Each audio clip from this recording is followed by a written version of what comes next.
Hey guys, in this video I am going to assemble my own soldering iron. I bought this STC T12 DIY soldering iron kit from Banggood. I also bought a suitable case and a suitable power supply, both also from Banggood. Let me show all the components that are included in the DIY kit. First we got this controller board. It has an adjustable knob so you can adjust the heat. It has this display which shows you the heat. It has this small, how's it called, variable resistor, so you can fine tune everything. It has these holes for the plug, which is also included. I will show you next. And we got this plug over here for positive, negative, and ground. Next, as I said, there is this kind of plug included. They call it aviation plug. I don't know if this is the right name. I guess it is. So this thing is included. This part you have to solder onto the board, and here you have to attach the cable into. Next we got the cable. You get 1 meter of really flexible cable, which has 5 cables, smaller cables inside. Next we get the soldering iron handle. It's made out of plastic and it has this metal part on top, and you can open everything up, but there's nothing inside yet. Next we got the PCB which goes inside of the handle. This is the PCB. Here you also have to attach the switch, these movement switches, well, one of them. 2 are included, also a LED. The LED is for the controller board, and one of these switches is for the handle PCB. Next we got a plug which goes on top of the controller board over here. Red is plus, black is minus, and green is ground. Also included is this soldering iron tip, which is pretty much useless. You get a bag full of cables and heat shrink and other stuff. 2 cable ties, I will show you later why you need them, and a plastic knob to adjust the heat. Now I also bought, as I said, a case for everything, and this is the case. These are the upper and lower part. Here are screws and some plastic feet. The back panel, I already installed the, what's this called? Power socket and the switch. Sorry about that, I was just, I don't know, forgot how it's called. And the front panel. Oops. Okay. Wow, that's loud. Sorry about that. And last, here's the power supply I bought. This is also from Banggood, as I said, and it's the Geek-Crate 24 volt 4 amp power supply. You either need a 12 volts or 24 volt power supply, and that's pretty much it. Everything you need is here. And now let me show you how to assemble everything. So let's get started by wiring the handle. You need the PCB, the shell, the switch. Yes, that's the switch. These are the cable ties, and that's the plug. So the wiring diagram you can find on the internet. You can use whatever color you want, but in the plug itself it has to be correct, because the orientation of the socket in the controller is very specific, so don't screw that up. Another tip I can give you is don't strip too much of the cable, because for example, if you are going to solder the cables here either to the hose or to these pads, and I'm going to use the pads, you are required to use one of these cable ties to zip the cable down to the PCB. There's a notch that should hold the cable tie in place. And tying to these really small cables is not that great, so be very careful with that. Another problem you could have is at the back of this plug there is this crimp type back thing. I don't know how this is called. So don't strip too much cable. I'm now going to assemble everything and show you when I'm done. I finally managed to solder all the wires in place. It was really difficult. I didn't expect that. And now I'm going to measure if there's a shortage, going for continuity. No, no, and no. There's no shortage. And it does work, of course. So A, ground, B, A, minus, plus. Plus is this one, yes, of course. So that's fine, it does work. It's not pretty, but should be fine. And now I'm going to use a zip tie to hold the cable in place.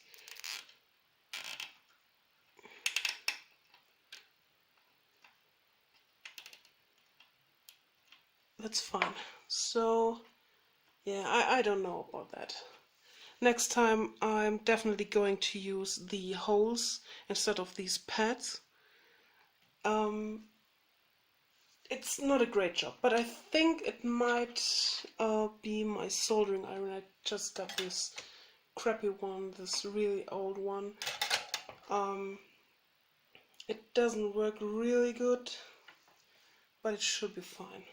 So there's that. Did I just hit the camera? Sorry about that, guys. So next I have to attach the switch, which is pretty straightforward. Bend the legs, put it in, solder it. That's everything you have to do. Let me do this and then we see us again. Now that everything is attached to the PCB for the handle, all the cables and the switch, we can slide the PCB into the shell. And you have to make sure at the end here this part is a bit thicker and it has to line up with the slots in the case, like here. And that's it. Now we screw on this part, and in the future if we want to change the soldering tips we have just to detach the metal part and not the whole assembly. So here you can slide in the tip and this over there and screwing it down, and that's it. Now we're going to attach the plug at the other end of the cable. To attach the cable to the plug we have to screw this black part out of the shell, and here you can see all the connections for the cable. We have to solder each cable to a specific place in the plug. It doesn't matter which color, but the slots have to be connected to the corresponding slots on the PCB in the handle, otherwise it does not work. So I went with the standard wiring colors, red for plus, black for minus, green for earth, and the white and blue cable are for the switch and the handle. So attaching this is pretty easy, just solder it on, that's it. You don't even have to use heat shrink. You can use, but that's a little bit tricky because you can't strip too much of the cables because they have to be attached here, and the shell goes over there, screwed in. It's like this much. This is the part where this crimp connection at the end has to bite into the outer insulation, so that if there's some force on the cable, it is on the outer part and not on the small cables inside, because they can break easily. So don't strip too much so the crimp can hold onto the insulation. So all the cables are attached to the plug now, and I'm going to use a little bit of this stuff. This is heat resistant tape, just because I noticed that some of these solder joints could actually touch the metal housing, and I don't want to short something out. And I was thinking about using some electrician's tape, but I decided to go for this stuff because this is also not conductive and is very heat resistant, so shouldn't be a problem.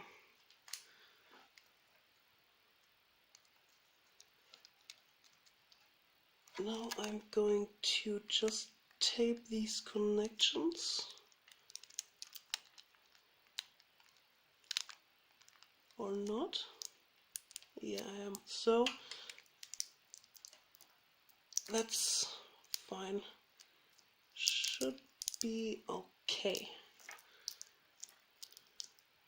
That's the only potential problem you could have, is that the cables are actually touching the metal housing. So that's to prevent that from happening.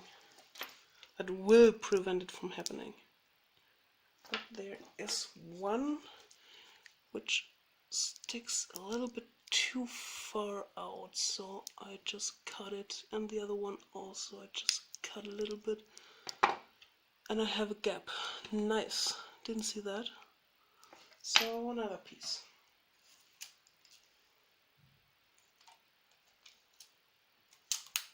I don't want anything to short out, so that should be fine. Now it's fine. Okay, so pull the metal housing over it and screw it down. If it would screw down, yeah, now it is. So done.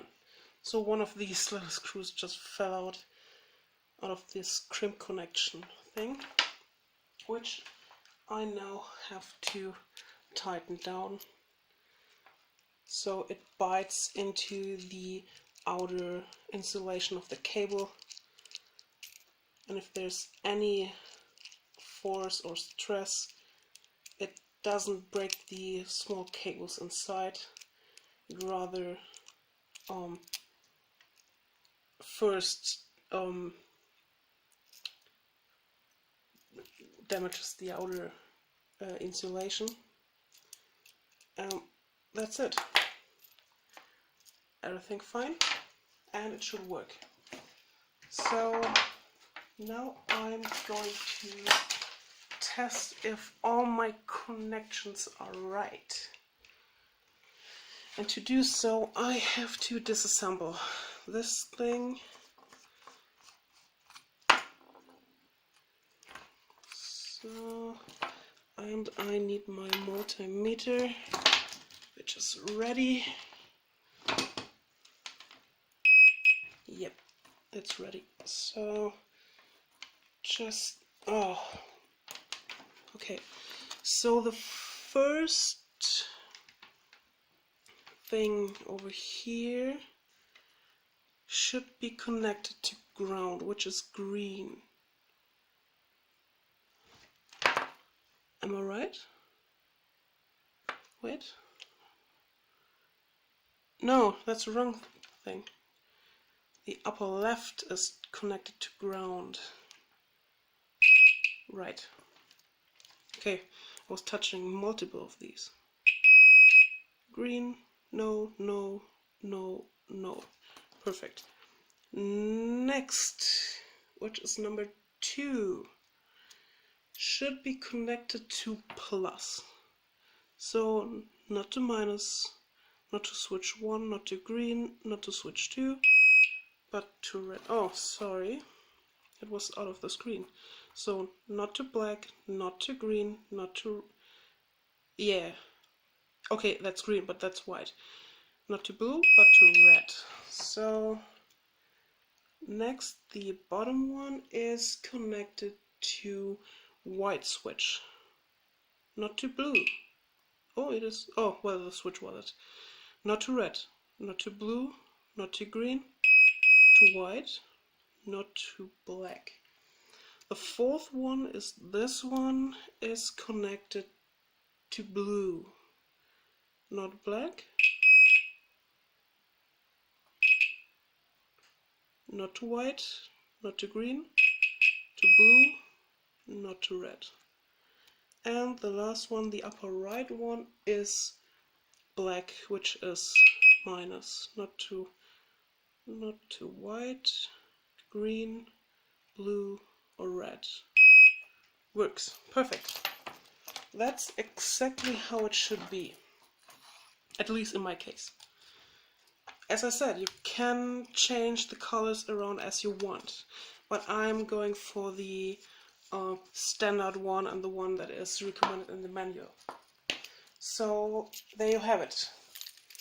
The cable or the soldering, the non-station part is complete. And now we're going to assemble the soldering station. Next we're going to assemble the front plate. What you need is the front plate, of course, the controller, the LED, the plug, and the nuts and supposedly the washers, but unfortunately I lost the washers, so yeah. First, grab the PCB, and yeah, just stick the plug in. The plug fits in where the knob is on the top, so that's something to consider. And I did it wrong, I think. Yeah, that's wrong. I have to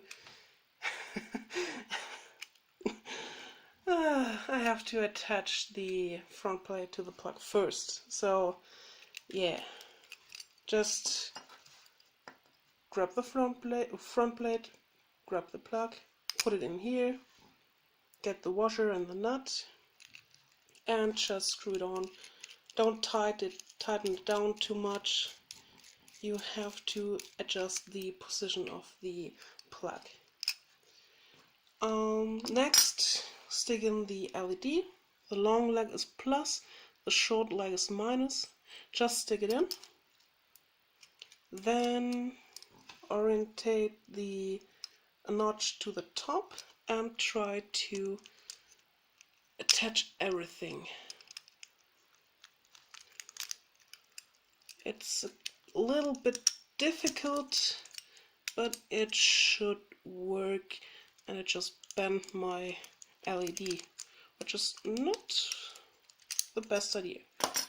So back straight, put it as far in as possible so it doesn't get bent again, and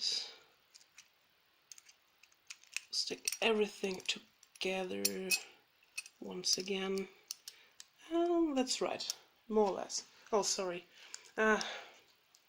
Sometimes I go off screen, which is kind of bad, but I'm just starting to make videos for YouTube, so please be kind with your comments. So use the washer and screw the nut down on the knob. Use one of the small needle nose pliers to tighten it down a bit. Then go on the back side and tighten down this nut.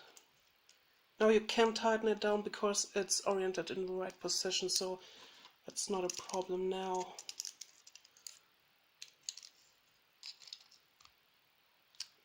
That's it.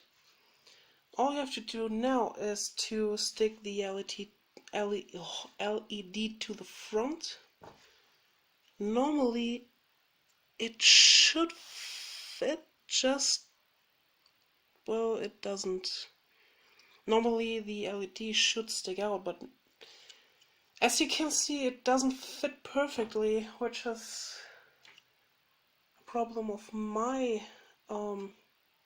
controller board. I don't think it's a problem of the manufacturer, or maybe it's meant to be like this, but whatever, you just have to see the LED, or you can say screw the LED and don't bother, whatever. So all we have to do now is solder on the LED, solder on the plug, and we are pretty much done with the front plate.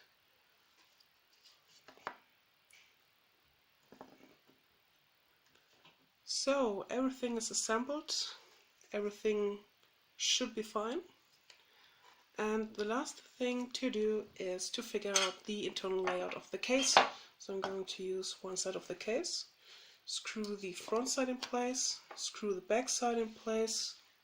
I mentioned it, I already installed the plug and the power socket, and I will set the power supply inside and figure out where to screw the holes for mounting and where to attach the case ground. The last thing to do is to wire everything, to mount the power supply in the case, and to close everything up. I'm going to drill 4 holes into the case to mount the power supply inside. I'm going to use some washers to lift the power supply slightly above the case. I'm also going to use some thicker paper to protect against shortages. And what did I forget? Oh yeah, of course, I have to wire everything. So as soon as I drilled all the holes and wired everything up, I will come back to you guys and show what I have done. I just finished making the backplane. I connected the power socket to the switch and attached the red cable to the other face. I already drilled the holes on the bottom part. I screwed up a few times over here, and I cut out some thick paper to protect the underside of the power supply. I'm now going to assemble everything except for the ground wire, because I want to see how everything works out and then figure out the way where to connect the ground wire to. I'm going to use one of these 4 screws, but I have to see how it fits in a total, so that's what I'm going to do next.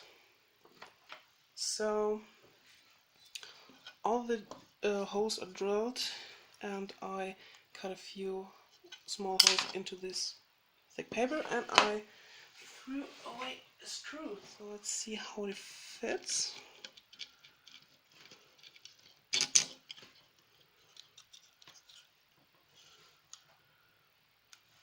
Looks like okay. Yeah, I am going to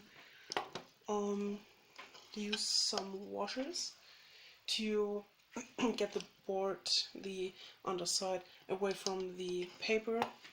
Just another safety measure.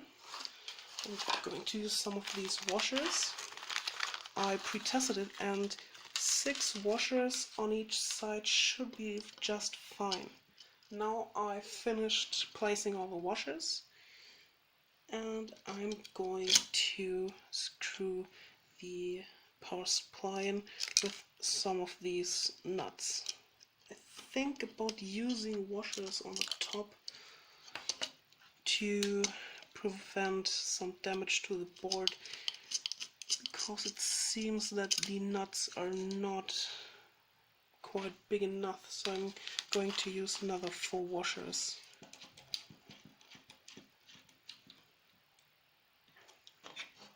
And that's it. The power supply is now mounted, and it has enough space underneath.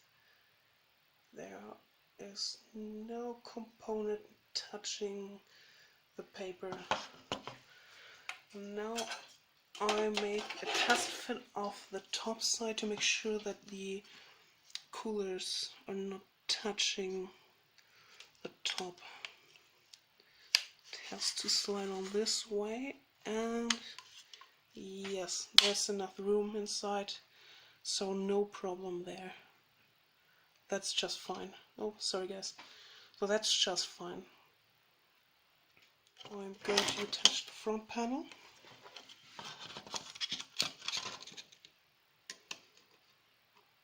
No, it doesn't work.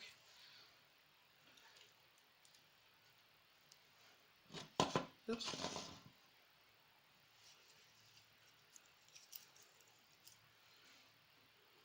Just like this.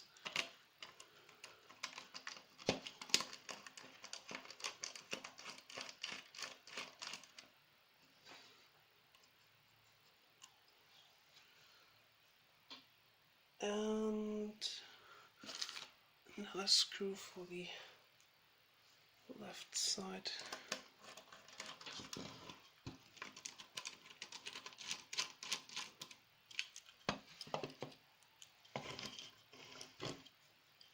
Now I have to attach the plus and minus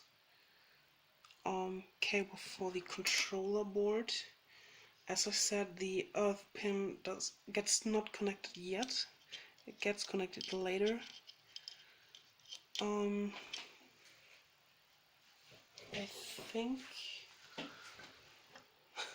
I think I just reverse everything, get rid of the front panel, screw the connections first and then screw in the front panel.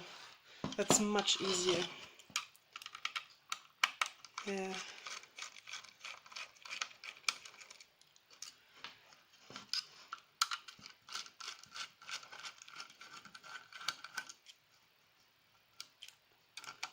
Well, making mistakes is part of the process. So I don't need cables that long. I just need them to reach down there. So I cut them here, over here, a little bit longer, and I strip the wires. Hopefully it does work. They're not too thin. Does it work? It does.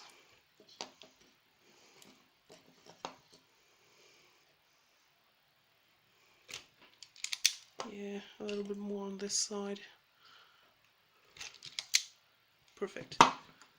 And now I need to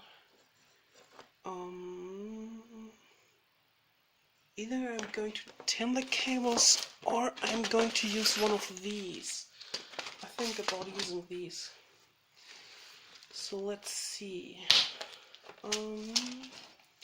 Which color, well, which size are these cables? They are 22 AWG. Let's see. 22 is red. So get a red thingy. I don't know how they are called. Get the cable. Insert it.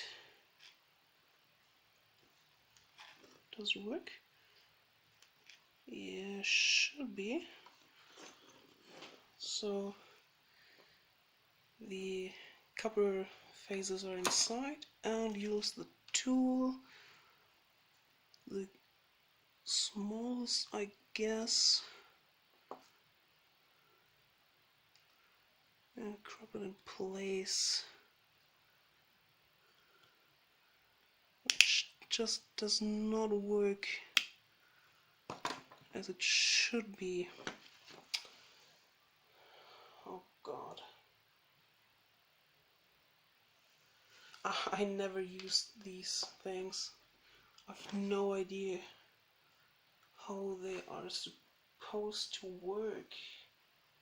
Well, I know how they should work, but I don't know how to attach them. I think this is the wrong tool. Yeah, it's for 0.5 square millimeters, and this is 22 AWG, which is much smaller. So, what to do?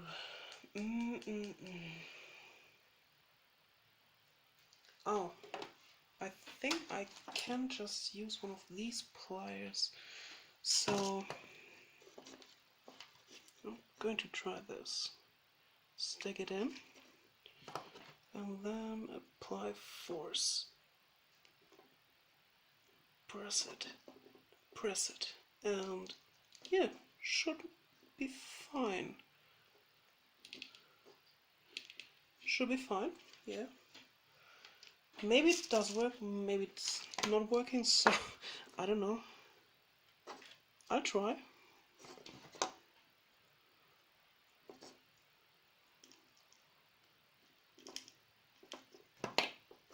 Oh no, that doesn't work.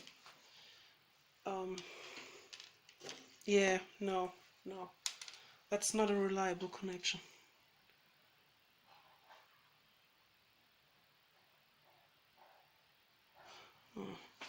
Okay, I'm not going to use these. I didn't even buy it for these small cables, I bought it for thicker cables, so yeah.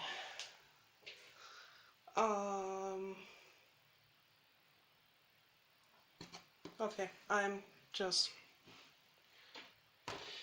okay, let me get rid of a few things on the table and let me heat up my soldering iron and we will see.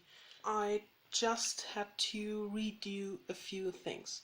So first I had to change this cable. I got a problem with it.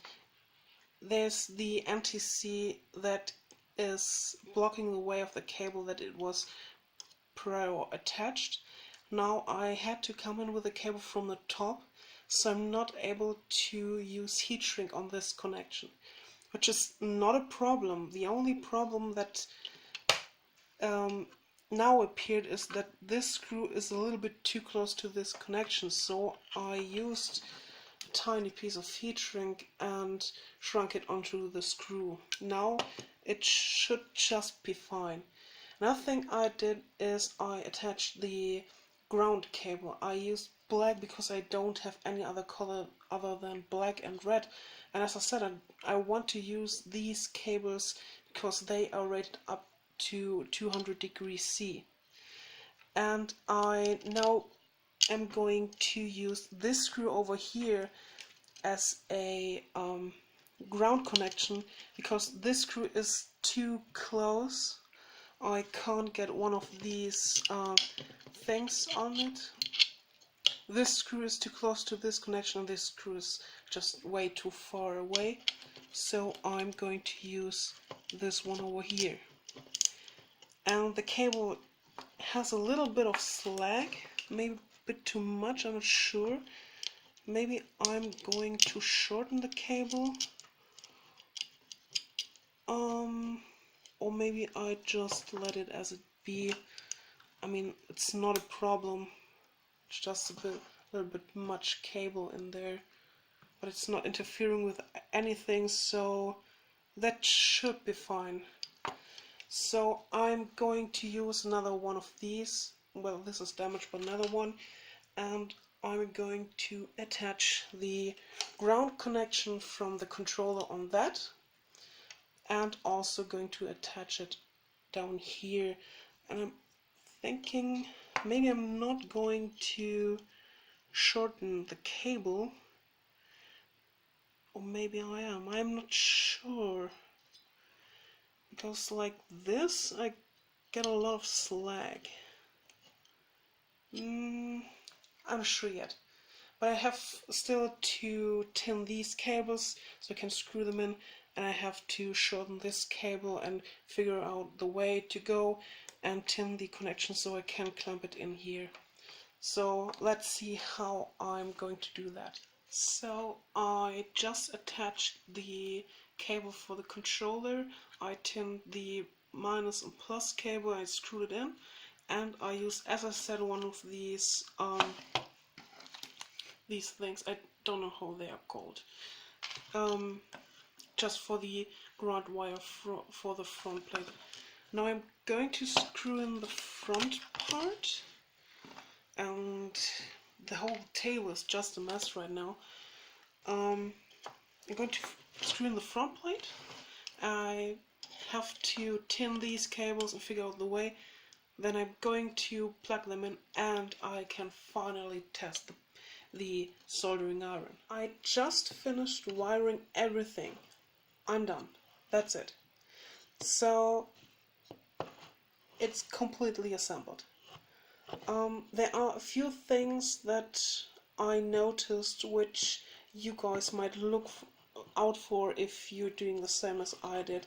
So first, the connector I used over here, wait a second, this thing for the green cable,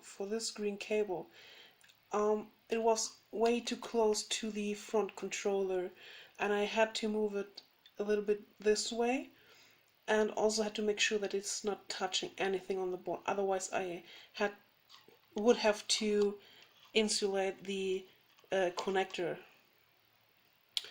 Another thing is that these cables are pretty close to the enclosure. I hope it does not damage the connector, otherwise I have to solder to these pins on the back. The front part is now wired like this. This cable goes into the slot as far away, and the other cable from the switch goes to the close to this power socket. And if we take a look down there, the ground connection is actually touching this screw, but that's not a problem. All screws are grounded, and this is the ground pin. Here's the ground connection for front panel and the whole case. This I showed you. I had to go in from the top, so I'm not interfering with the NTC. Have no heat shrink on here, but underneath I got heat shrink. But here ran another problem. This wire is actually touching the NTC, and the other thing I could do is run over here, and then in there, but then I would have to touch the capacitor and this potentially really hot heatsink, because this is the switching MOSFET. I think it is. It makes sense that this is the switching MOSFET, because it's on the primary side. The primary side gets switched through the transformer and then out on here, and this is only a diode package. Well, I think it is. As far as I know, this would make sense. So this heatsink could be really hot, and running the cable over here through there, it's not a good idea. So I decided to do it this way. As I said, running the cable over here, for me that was not the right thing to do, so I went this way, and I am not actually but touching the NTC, but it's really close. Hopefully that shouldn't be a problem. Yeah, other than that, it's done, and as you can see, there's enough space to the top, and this is the the tight part. This is really tight over here.